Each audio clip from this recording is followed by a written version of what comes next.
Welcome to this episode of Season 5 of The Common Bridge, where policy and current events are discussed in a fiercely nonpartisan manner. The host, Richard Helppie, is a philanthropist, entrepreneur, and political analyst who has reached over 4 million listeners, viewers, and readers around the world. With our surging growth in audience and subscriptions, The Common Bridge continues to expand its reach. The show is available on the Substack website and the Substack app. Simply search for The Common Bridge. You can also find us on YouTube and wherever you get your podcasts. The Common Bridge draws guests and audiences from across the political spectrum, and we invite you to become a free or paid subscriber on your favorite medium.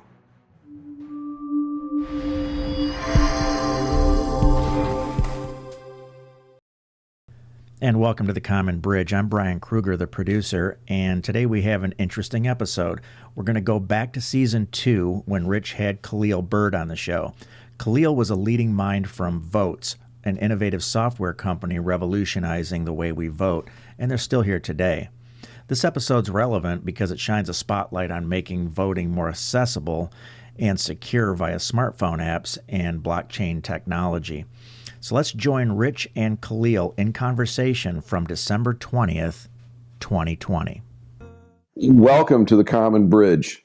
We've got a very interesting topic today that is important to all democracies, and particularly the United States, and that is the integrity of the vote. Frankly, we've been using voting integrity methods from several hundred years ago, even though we're here in the 21st century with so many other tools available to us. Our guest today is a man that's been called a political entrepreneur, an extensive background, Khalil Byrd. He is the chief executive of Invest America, and he's on the advisory board of Votes, which is a voting technology just beginning to be employed in this past election. Khalil, welcome to The Common Bridge. Thank you so much, Rich. It's nice to be with you, and this is such an important issue to talk about, and I know people are thinking about this vote, especially since we have not only the presidential election that just passed, but pretty exciting vote in Georgia, which is going to make a huge difference in what happens in Washington. Indeed, and we have a great deal of people in the country questioning the integrity of the vote, and we're going to dive into that. But Khalil, or KB, let's tell the audience of The Common Bridge a little bit about you. Where did you grow up, and what was your schooling, and what's been your career arc today? I've thought about this question a lot. You know, I grew up in Boston and in Washington, D.C. Really wonderful family, two parents who both got their PhDs. My father, a pastor, my mother, an educator. And both of them, my father's 85 now, my mother's passed on, but both of them put in my brothers and my sister and I a sense of service. We are people who saw them leading in the community in both Boston and in Washington, D.C. And some of it was because of their smarts, but a lot of it was because of their commitment. And I think I've tried to carry that on as I've built Invest America, which advises individuals and family offices and corporations on their bipartisan spending efforts.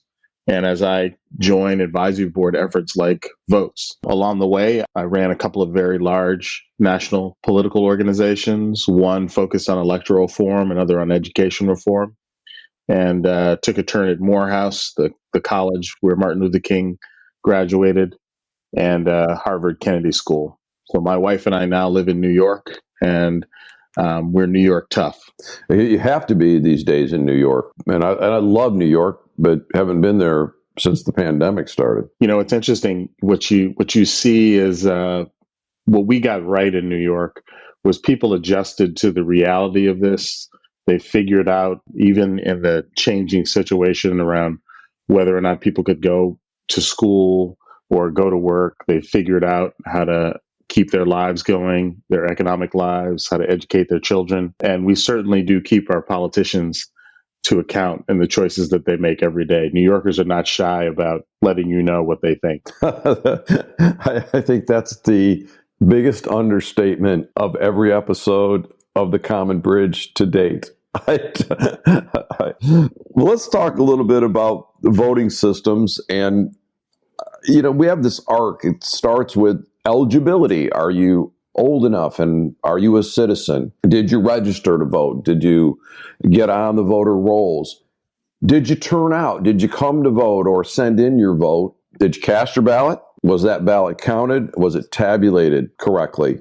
How is the system or systems that we're using today designed to work? What's good about it? What isn't working? And are there those who benefit from the issues that we have today, or perhaps who's harmed or who's harmed the most by the methods that we're using today? When I think about voting, and I've spent a career working in these issues, I think about it as the hardware and the software of voting and how we decided to structure this system in the United States. The hardware are things like voting machines, where you go into the polling place, being able to register online or not. And the software are the regulations that guide our particular activities. And we could go very deep into how our election system is set up. But at the top of the pyramid is the fact that the entire system is based on trust. It's trust in the fact that the people who are presenting themselves for leadership deserve the vote, trust in the voting systems and the election officials who actually deliver the vote, and trust in the citizen who is supposed to show up. But we've also, in that situation, and especially in the low trust environment, have created a challenge for ourselves. We've come to accept two things that I think should be unacceptable. One is consistent low turnout of the vote in primaries, and the other is that we underfinance this system all over the country. And unlike other countries, we've made the decision in the United States that the vote is a state-level activity. So every state has its own rules, has its own standards, its own process. And so some states have all mail-in ballots all the time, like Washington State, and that will be completely different from New Jersey or Alabama. In that particular situation, in the 2016 election and in this election, we've strained as people have examined and come to understand what's under the hood. It's not just the activity of putting your ballot in a ballot box, but it's actually understanding what happens to that ballot once it's taken from your hands and goes into the system. People are having a lot of trouble trusting what happens to their ballot. And we've got to restore that, and we can. I agree with you that trust is the central issue. And I would just offer that perhaps it starts even earlier, is who is presenting that ballot. We've heard a lot about that in recent weeks, probably more than we really cared to hear about. But how did that individual's name get on the list of registered voters? Is that person still alive? Do they still live in that area? And who submitted the vote? And were they subject to any kind of coercion or bundling or other activities other than one person, one vote? And I don't know if you would agree with this, KB, but it seems to me that this process of using a paper registration and a paper vote, and a person has to show up physically, it really begins to dampen the enthusiasm and the participation in the system. And the lower the participation, the lower the trust. So in recent elections, we've had accusations of interference by hostile foreign powers, miscounted votes, ineligible voters, ballot harvesting and intimidation, and voter suppression. And that goes back a long, long way. Are the voting methods that we use today fueling those issues that reduce the trust? And is there a way out of there? Well, there's certainly a way out of there. I tend to be an optimist.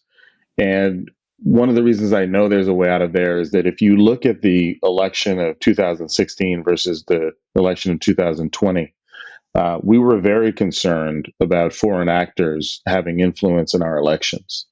In 2020, by the good offices of both Congress, the White House, both the Obama White House and the Trump White House, and Christopher Krebs, we actually have absolutely no situations of foreign influence in our elections.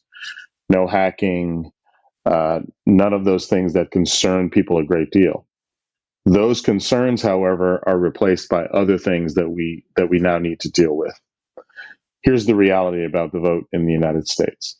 We have very little evidence or opportunity for people to do even small scale fraudulent activity in the election. That's not what perhaps 40 or 50% of the eligible voters in this country believe, but it's absolutely true. There has been a tension between one issue that I think is important for us to figure out how to resolve. And that is, on the left, people have wanted to and have worked toward breaking down every barrier that could exist to someone casting their ballot. And that is up to and including the idea of not having to present any kind of ID when you're voting. Whereas people on the right have been fighting to make sure, as they would say, every vote is counted accurately, and have wanted things like voter ID to be woven into the system. As you mentioned before, I'm on the advisory board of a company called Votes. And if we break it down to its essence, it's the idea that you can vote on the device in your life that's omnipresent, your smartphone, in the most secure and accurate way. So what we know at the end of any voting process, the best way to audit a vote is having a piece of paper that election officials can count. That's what's happened in Georgia 3 times since the presidential election. What I believe very strongly is that we don't need to rely on just one system of voting, but that we need to be resilient and have redundancy in our system. And the pandemic has exposed the necessity of this at the highest level. We need for people to be able to vote in person, and we need to be investing in both the hardware that peer at voting systems and in the people who are manning and womaning those election sites. We need to invest heavily in mail.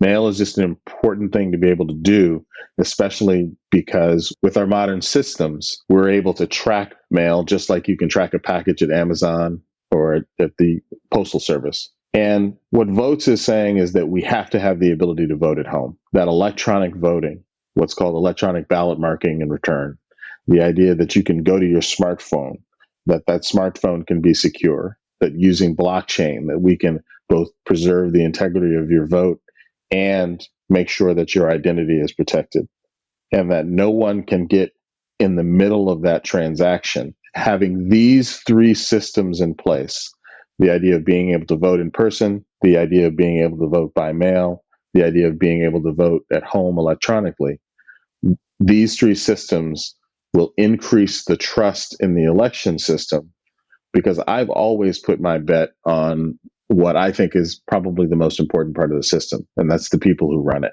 The heroes of this particular cycle are election officials in every state, Democrats, Republicans, and independents, some elected, some appointed, who have delivered not only the most votes in American history, but the safest vote that we've ever seen in this country. And I would concur with you that we need to make voting as easy and accessible to as many people. And I've said that several times during broadcasts of the Common Bridge. I find it insulting that a political candidate or a political party, and particularly this happens with referendums, relies on low turnout to get the vote to come out the way that they want it to. And that begins to degrade the confidence in our constitutional republic and in that ultimate power of voting. And I also think about, if I was going to hack an election and try to influence it,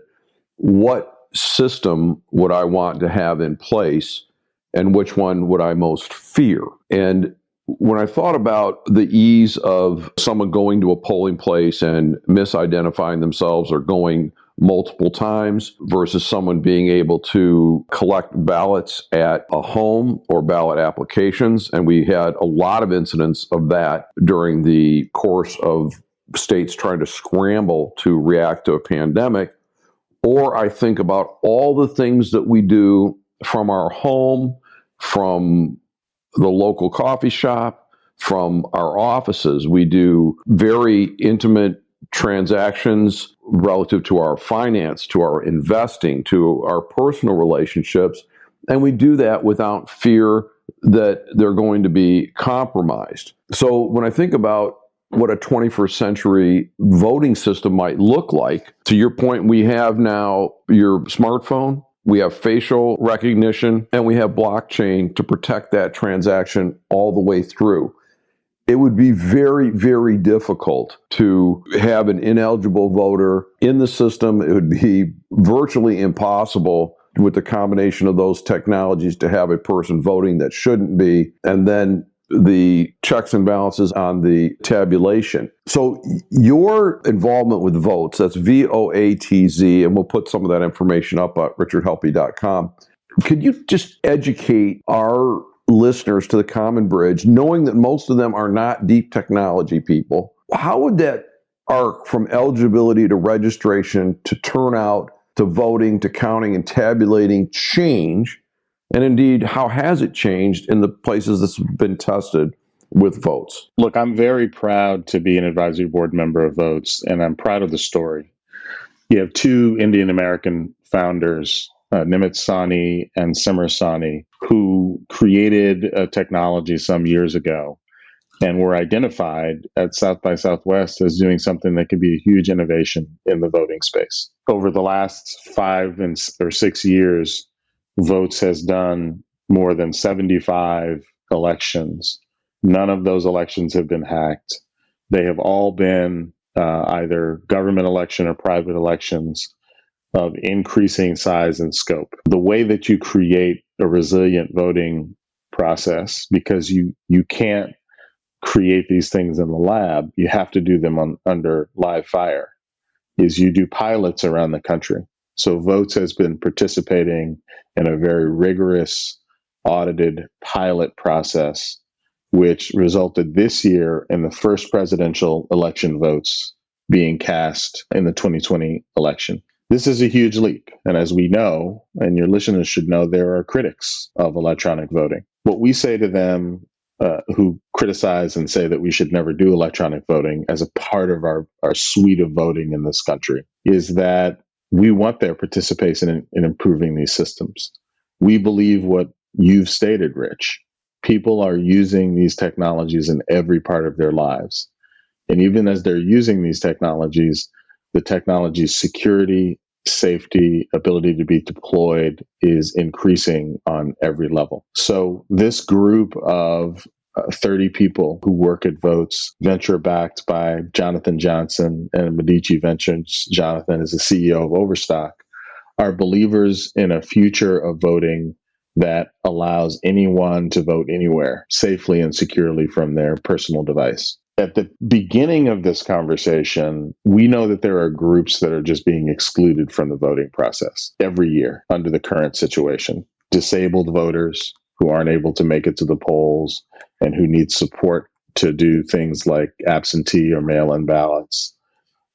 Voters in rural communities where the access to polling places are difficult. Think of voting in a place like Alaska. Military voters and those who are serving in the State Department or intelligence communities overseas, who instead of having a private vote have to do things like fax their vote back to an election jurisdiction instead of having a safe way to do it. So Votes has been on the forefront of making sure that those groups have access to the vote.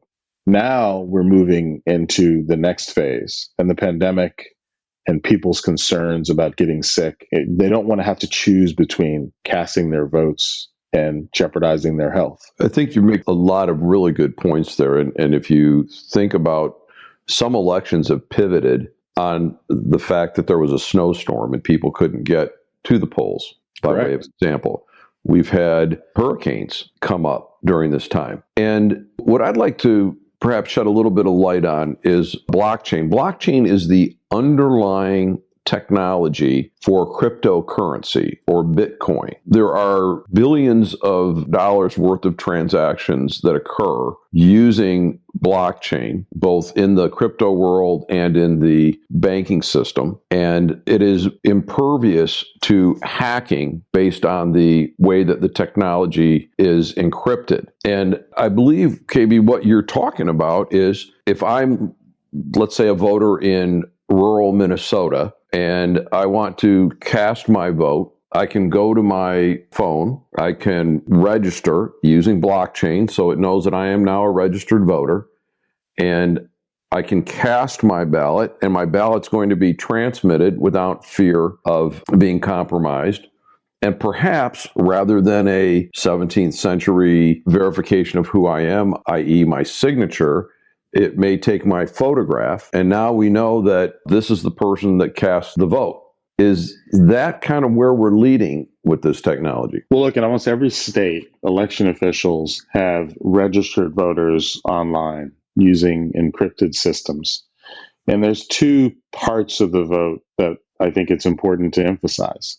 One is the fact that when Rich registers to vote, he actually is who he says he is. And when you receive your ballot, the ballot is landing in the right place with the right person. But then there's the other part of it. Once Rich casts his vote, the people who count those votes should not know what Rich's preferences or desires are. The privacy and integrity of the vote is keenly important. And by using some of the security measures that you talked about, biometrics, which don't allow someone who isn't using your phone to actually compromise it, encryption and security on the phone itself, which makes sure that the information can't be hacked or harvested by outside sources. You being able to use something like the Votes app to be able to say what your intentions are in terms of who you want to be president, who you want to be your school board member, or on those referendums that are in your state, what your preferences are on those issues, submitting that ballot electronically.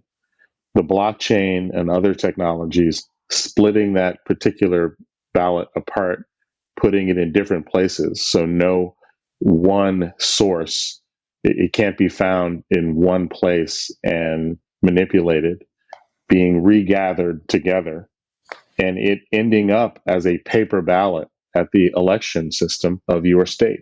That activity has been replicated and done in vote after vote after vote by Votes and other companies in the space. It is becoming increasingly safe as we go forward. And I think what the company is looking for in terms of the academic community and other computer scientists is come along and collaborate to make these systems better.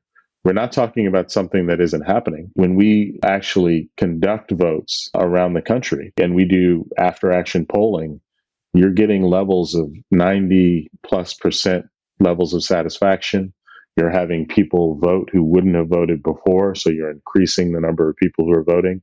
And you have election officials, to go to the point you made earlier, that if they have a forest fire or a hurricane or a snowstorm on election day or election week, they increase the probability of being able to make sure that every voter has the opportunity to cast a ballot. These things are just very important with regards to our ability to hold the integrity of our election system and make sure that every voter in the United States has the opportunity to have their voice heard. The only last thing I would say, Rich, is the United States sets the tone for the rest of the world in terms of democracy and voting. That's why this moment is so dismaying to people. We are the shining light, that bright city on the hill that people look to in terms of not only how to organize a democracy and have successful transitions, peaceful transitions of power, but actually how to make sure that people's votes are counted. We haven't gotten it perfect in this country over time, and over time, more groups have had access. We feel like this is the last mile, making sure that every person can vote wherever they are in a safe and secure way. The reason that I started this podcast was because my view that both political parties, the two major political parties, had developed as their core competency attacking the other one and not having to actually work on policy. And also a media environment that sensationalized things, did not actually do any kind of factual reporting and breaking down and reporting of issues and positions. And I believe that technology is moving to the 21st century in conducting votes can begin to cure that. Here's my view, and you could comment on this if you would, please. First of all, getting 90% plus of people to vote would mean that the political parties, the major ones and all the others, would have to be responsive. They could not rely on people not participating in the system. It would also mean that there would be an imperative for an informed electorate, and that when people realize I have a vote, they're going to hopefully look for information about what the differences might be in candidate A, candidate B, proposal 1, proposal 2. And so I think this could become the catalyst. And then to your point about us being the leader in the world, we should be able to conduct an election on a Sunday, have the results compiled, and Monday morning you wake up and the results are there. We have the technology in place to do that. So let me ask you, KB, two questions. Do you share that view? And if not, where have I got it wrong? And what would some of the negatives or the risks or the downsides be of moving to this 21st century method of voting? Well, I'll take that last question first. I do think that you are seeing the issue correctly. Look, after the 2000 election, which was incredibly painful and controversial for people, the hanging chads and other things, what we did was something very smart. We made significant investments in our election system. We gathered groups of Republicans and Democrats to examine the issue. And for the next 10 or 15 years, the country benefited from the fact that we were very thoughtful in how we invested in our election systems. That now, we're sort of 15, 20 years out from the last vestiges of those things. So what we do in this country now is we invest in elections in a piecemeal way. We have a huge opportunity right now to use this challenging moment where we need for the American people to trust the voting system. Republicans, Democrats, supporters of the former president, supporters of the new president. We need to have people support the integrity of our election system. And we will do that by publicly analyzing what we could do better and making the proper investments in both the hardware, election machines, voting machines, expanding of electronic voting through systems like votes, and the software, making sure that the regulations are in place, making sure we don't have things like voter suppression being the norm in this country, making sure that every man and woman who wants to vote has the opportunity to do so. If we don't make that decision right now, the system will continue to be trapped in the hands of political consultants who really do know how to win based on the fewest number of voters coming out. As a political consultant myself, I know that my tribe of people are very focused on getting the next person out, not the most people out. And that's just habit. It's a habit that's been developed over 50 years of campaign practice. But here's where we have to be very heartened. Even though we underinvested in the vote as we got toward election day, every election official in the country in all 50 states made the decision and were able to make an agreement with their governor and their legislature to make sure they had enough money and resources to be able to produce a safe vote this time. As we go into the 2022 and 2024 cycle, we shouldn't make these folks deliver perfect without the proper resources. So my call to action is that we analyze this election greatly. We give comfort to those people who think there are challenges to it. We listen. And then we make the proper investments to make sure that we have resiliency in our system. We have redundant systems around voting in person, mail, and increased electronic voting through systems like votes. and that we're moving into the 2022 and 2024 cycle using this as a great example of how bipartisan change can still happen in this country. And when we talk about electronic voting, I think people need to understand that there is a distinction between a web type of approach, which is hackable, or something that is on a device. I believe from the reports that I've read that when votes was used in this most recent presidential election in 3 locations in 2 states, that it worked very well. And if that's the case, why not expand it? And where might be the next best places to take that technology as an option for people? So the answer to the last question is we should take the technology everywhere. We should use it for soldiers and sailors who are overseas. We should use it for disabled communities, people who can't leave their homes or who need support in voting. But as we saw, we should have it as an option for people in every way they possibly can. And the only exception that I take to what you said is votes work perfectly in every election that it was deployed in this year. The challenge of web-based voting is that it's very difficult, if not impossible, to secure a browser. Yes, I agree. It just is. There are certain things that election officials can do through the website. It's safe to check your voter registration status. It's safe to download your absentee ballot online through a browser. It's safe to download a voter registration card because there are different ways to check and make sure that information is accurate by the time we get to the vote. But when you're talking about the actual delivering of a ballot, marking it and delivering it back to election official for counting, that needs to be much safer. And what we believe is that app-based voting, the security of the smartphone, the biometrics, encryption, the use of blockchain allow for that particular transaction of, we know that this is Rich who is casting his vote, but by the time it's counted, there's no way to know that that is actually Rich's ballot or how he voted. No election official should know how you voted. They should know whether you voted. And we think that electronic ballot marking and return and systems like votes allow for this extra level of security. We don't want it to replace what we have. I like to walk into my election polling place. I did it this November, stood in line with everyone else, was very proud of people. But I have voted absentee, so I like the idea of having a mail option.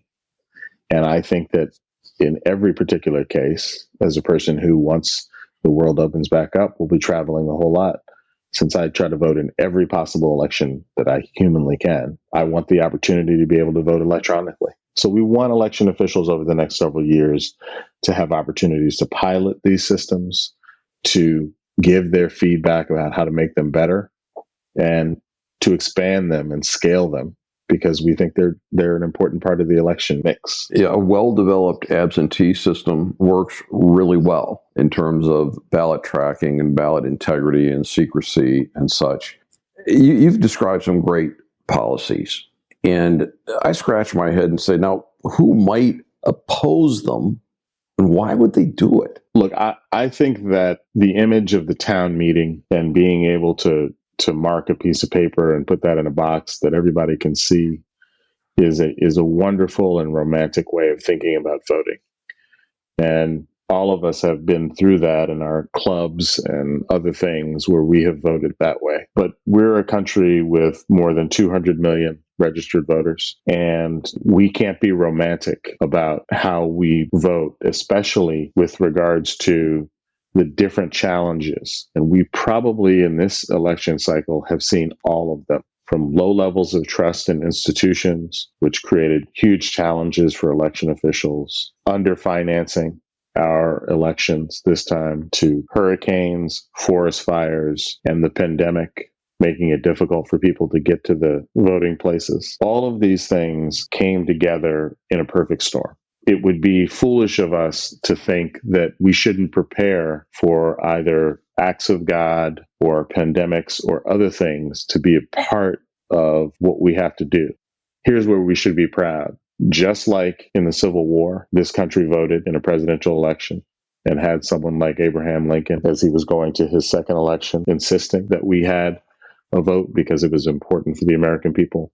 We produced an election this time with a global pandemic, which is creating a huge amount of pain for people all over the country. But we produced that vote, and more people voted this time than have ever voted in American history, more than 160 million votes. That is something to be proud of, but we've got to get better. We've got to use technology to make sure we can do this at scale every time. Well, I think you brought up a really good point about, the town hall or town square meeting and putting the ballot in the box and the romantic nature of that. And we move now to the pandemic, and people aren't out and about in the town squares.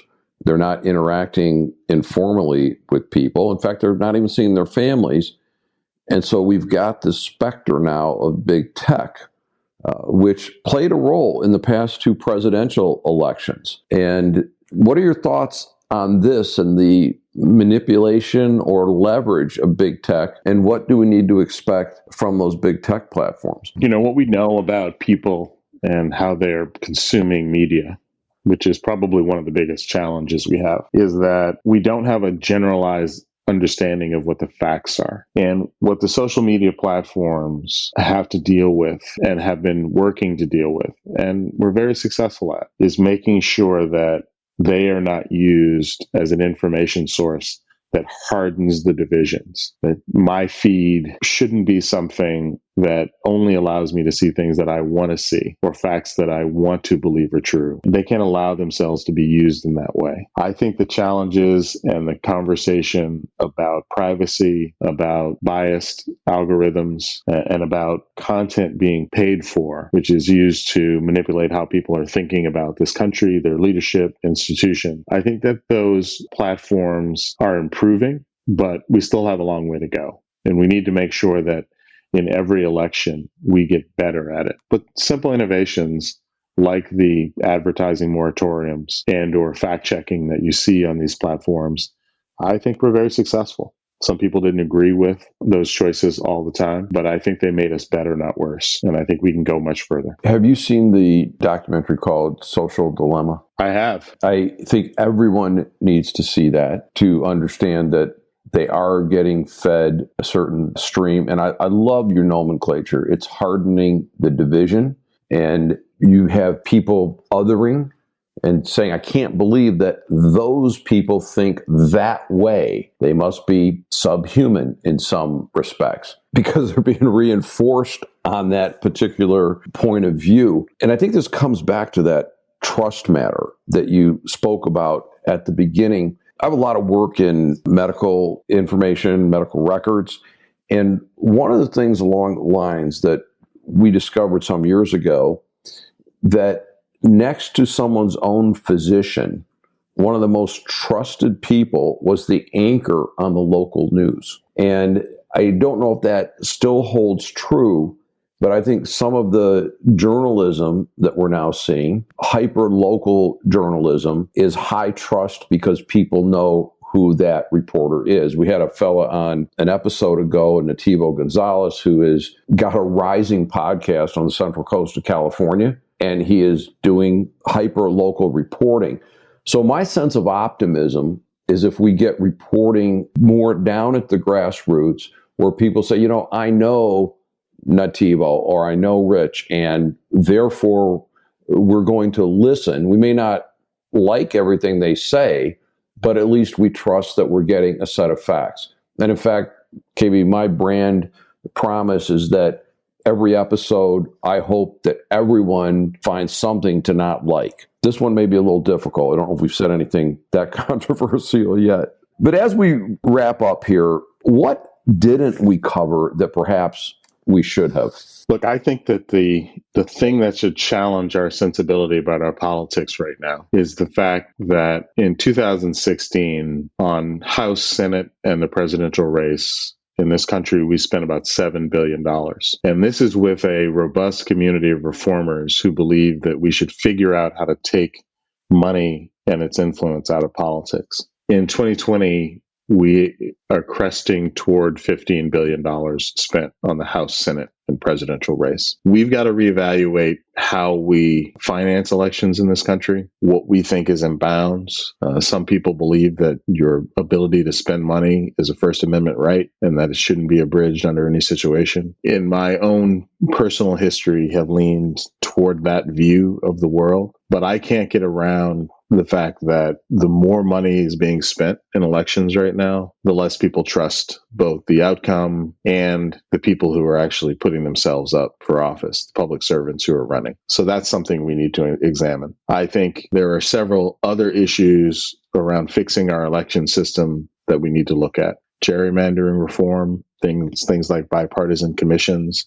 instead of legislatures, deciding the actual borders of congressional districts, for example, in states, things like ranked choice voting, different methodologies of voting, which open up both the opportunity for more candidates to run and also people to have more choice with regards to the ballot box. And I think we need to continue the efforts that are going along to make sure that regular people, Black, white, Hispanic, Pacific Islander, Asian tribes, men and women, should be able to have the opportunity to present themselves to run for office and have a good shot at it. We shouldn't trap that system in a situation where the only people who are eligible to run are people with money and connections at the beginning. What I'm looking forward to as we go into this next phase are people who are making the decision to go into public service being honored as opposed to being vilified for the decision that they're making to help the country. So I'm hoping and hopeful about this next phase, but I hope we don't fumble the ball and continue with a just conversation about this as opposed to making significant investments in our election system. Well, as a closing thought, I would tell you I concur with that. And also, when I have guests like you on, my sense of optimism about the future is buoyed because we can face these issues head on. Our political parties may not be willing to do that because they see an advantage, but I do believe that a highly participatory electorate using the best technologies that we have so that there is a trust factor. And to everything that you've mentioned, I will also pile on and say that we are electing people to do a job. I expect anyone that's achieved anything to have made mistakes in their life. Henry Ford went bankrupt many times, by way of example. People have had indiscretions in their personal lives. I don't think that makes them ineligible. I think it makes them human. And that's where we need to get off of the sensationalizing. There was a day and a time when somebody may have been an accomplished military leader or an accomplished academic or an accomplished business person or an accomplished philosopher. And we would turn to them and say, we would like you to be our leader. And I think we're in a different era today where there are people that have chosen public service. And I think most of them are there trying to do an honest job, but they're thwarted by a system and by the incentives that are there. But I think there's an opportunity to overcome it with the technologies that we have available today. Kahlil, any closing thought that you might have as we wrap up this edition of The Common Bridge? I'm just grateful that we have the opportunity, Rich, to talk about this subject. I hope that behind it, there's action on expanding people's ability to vote using new and modern technologies. And I look forward to continuing this conversation with you and your listeners. I look forward to that as well. We've been talking to Khalil Byrd today about voting technology, and the future of the constitutional republic that we enjoy here in the United States. This is Rich Helppie signing off today on The Common Bridge. Thanks for joining us on The Common Bridge. Subscribe to The Common Bridge on Substack.com or use their Substack app where you can find more interviews, columns, videos, and nonpartisan discussions of the day. Just search for The Common Bridge. You can also find The Common Bridge on Mission Control Radio or your Radio Garden app.